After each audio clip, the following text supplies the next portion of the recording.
नमस्कार दोस्तों, मैं सुनील स्वागत करता हूं आपका आपके अपने YouTube चैनल ई मित्र CSC हेल्पलाइन में। आज की इस वीडियो में हम बात करने वाले हैं, जैसे ही आप समाज कल्याण या फिर मुख्यमंत्री छात्रवृत्ति योजना के लिए ऑनलाइन आवेदन करते हो तो उस समय हमें जाति प्रमाण पत्र और मूल निवास की एक समस्याएं लिखी हुई आती है, एक एरर लिखी हुई मिलती है देखने को। तो उस एरर का क्या समाधान है और उसका हम किस प्रकार से समाधान कर सकते हैं, उसके बारे में ही बात करते हैं। तो हमने सबसे पहले हमारी SSID ओपन कर ली है, जिसमें हमारा जन आधार कार्ड लिंक है। जिस SSID से हमें समाज कल्याण का फॉर्म भरना है। हमने SJE टाइप किया, टाइप करते ही हमारे सामने स्कॉलरशिप SJE यानी कि समाज कल्याण पोर्टल आ गया है। हमने यहाँ पर छात्र यानी कि स्टूडेंट सेलेक्ट किया, ओके वाले बटन पर प्रेस किया और इस प्रकार से आ गया। जिस स्टूडेंट का फॉर्म भरना है हमने उसको सिलेक्ट किया, उसका यहाँ पे हमने आधार नंबर लगाया। आधार नंबर डालने के बाद में आपको एक ओके का बटन दिखाई दे रहा है, देखने को मिल रही है, जिसके अंदर लिखा गया है डेमोक्रेटिक यानी कि मूल निवास प्रमाण पत्र जन आधार कार्ड में अपडेट नहीं है। इसी प्रकार से यहाँ पे एक जाति प्रमाण पत्र का भी लिखा हुआ आ रहा था। मैंने जाति प्रमाण पत्र तो अपडेट कर दिया, उसके बाद में सोचा आपको वीडियो बना करके भी बता दूं और किस प्रकार से अपडेट करना है वो भी मैं आपको बता दूं।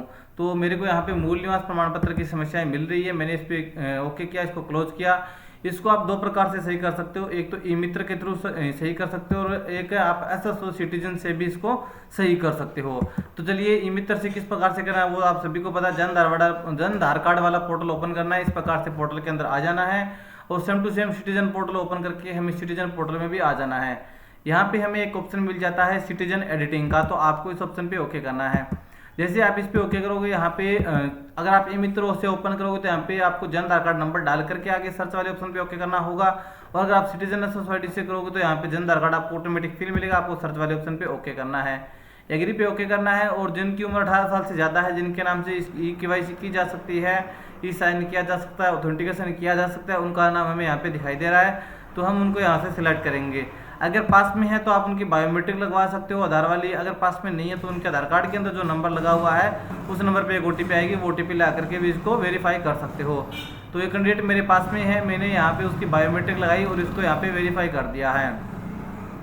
तो इस प्रकार से जैसे आप वेरीफाई करके आपका जन आधार कार्ड ओपन करोगे तो आपको कुछ इस प्रकार से आ जाएगा। यहाँ पे आपको दिखा हुआ मिल जाएगा। KYC करने के बाद आप नाम तो अपडेट कर ही नहीं सकते, आप सभी को पता है। थोड़ा सा नीचे स्क्रॉल करते हैं। अब जिस सदस्य के नाम से हमने स्कॉलरशिप का आवेदन कर रहे हैं, छात्रवृत्ति का आवेदन कर रहे हैं, तो यहाँ से सेलेक्ट करना पड़ेगा। अगर आपको सदस्य सेलेक्ट करने का ऑप्शन नहीं दिखाई दे रहा है तो यहाँ पे आपको सदस्य एडिट वाला ऑप्शन दिखाई दे रहा है, उस पर ओके करने के बाद में आप जैसे नीचे स्क्रॉल करके आओगे तो यहाँ पर आपको एक ऑप्शन मिल जाएगा सदस्य सेलेक्ट करने का। तो हम जिस व्यक्ति के नाम से आवेदन कर रहे थे, जिस छात्र के नाम से आवेदन कर रहे थे, उसको चयन करने का ऑप्शन हमें मिल गया है। तो हमने उसके सामने वाले चेकबॉक्स पे जैसे ही क्लिक किया, उसकी पूरी की पूरी डिटेल हमारे सामने ओपन होके आ गई है। से आपके सामने उस सदस्य की पूरी डिटेल ओपन होके आ जाएगी। डिटेल ओपन होने के बाद में यहाँ पे आपको एक वार्षिक आय वाला ऑप्शन दिखाई देगा, आपको इस पे क्लिक करना है, डिक्लेयर वाले ऑप्शन पे, और साइड में कहीं पर भी एक क्लिक कर देना है। नीचे आते हैं हम, नीचे आने के बाद यहाँ पे आपकी जाति सिलेक्ट है आपके द्वारा और आपको अलग ऑप्शन के चूज कर लेना है हो या फिर नहीं। तो यहाँ पे देखिए मैंने जाति प्रमाण पत्र अपडेट कर दिया है, यहाँ पे जो टिक का निशान आ रहा है। अब मेरे को यहाँ पे एक मूल निवास प्रमाण पत्र भी अपडेट करना है, तो मैंने यहाँ पे मूल निवास प्रमाण पत्र वाले चेकबॉक्स पे ओके किया। जैसे मैंने इस पे ओके किया तो यहाँ पे एक पॉपअप आपके सामने आ जाता है। यहाँ पे देखिए बोनाफाइड कैटेगरी, तो यहाँ पे आपको जो आपके मूल निवास के अंदर मूल निवास के अंदर अथवा जाति प्रमाण पत्र के अंदर जो टोकन नंबर लिखा हुआ है वो टोकन नंबर यहाँ पर आपको डालना पड़ेगा। तो यहाँ पे मेरे पास में जाति प्रमाण पत्र के अंदर और जो मूल निवास के अंदर टोकन नंबर आपको आसानी से देखने को मिल जाता है। कई बार जो पुराने जाति प्रमाण पत्र बने हुए हैं उनमें नीचे QR कोड के नीचे टोकन नंबर आपको देखने को मिलेंगे, तो वो टोकन नंबर यहाँ पर आपको डालना पड़ेगा। टोकन नंबर डाला, सर्च वाले ऑप्शन पे ओके किया।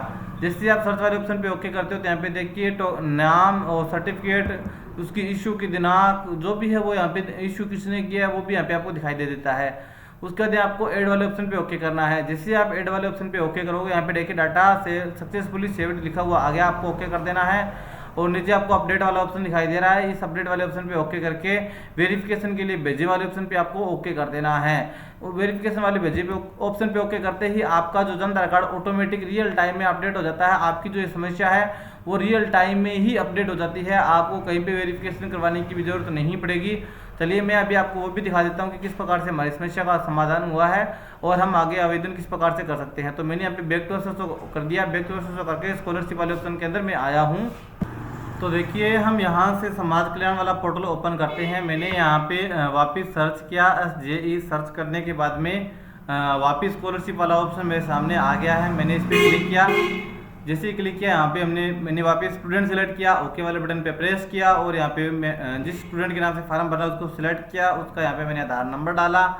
आधार नंबर डालने के बाद यहाँ पे ओके वाला बटन मैंने प्रेस किया। जैसे ही मैंने ओके वाला बटन प्रेस करता हूँ तो आपके सामने इस प्रकार से आ जाता है फॉर्म भरने का ऑप्शन। यहाँ पे मैंने सेलेक्ट किया फिंगरप्रिंट और टर्म एंड कंडीशन को एक्सेप्ट किया, कैप्चर करने वाले ऑप्शन पे ओके कर दिया। तो इस प्रकार से आपके सामने भी अगर कोई जाति प्रमाण पत्र और मूल निवास की ऐसी समस्या आती है तो इसका इस प्रकार से समाधान कर सकते हो। इसके अलावा भी अगर आपके सामने कोई जाति प्रमाण पत्र मूल निवास वाली समस्या आ रही है तो वो मेरे को एक बार कमेंट करके बताएं। नेक्स्ट वीडियो में उसका समाधान मैं आपको जरूर दूंगा। तो चलिए मिलते हैं नई वीडियो नई अपडेट के साथ। तब तक के लिए जय हिंद, जय भारत, धन्यवाद।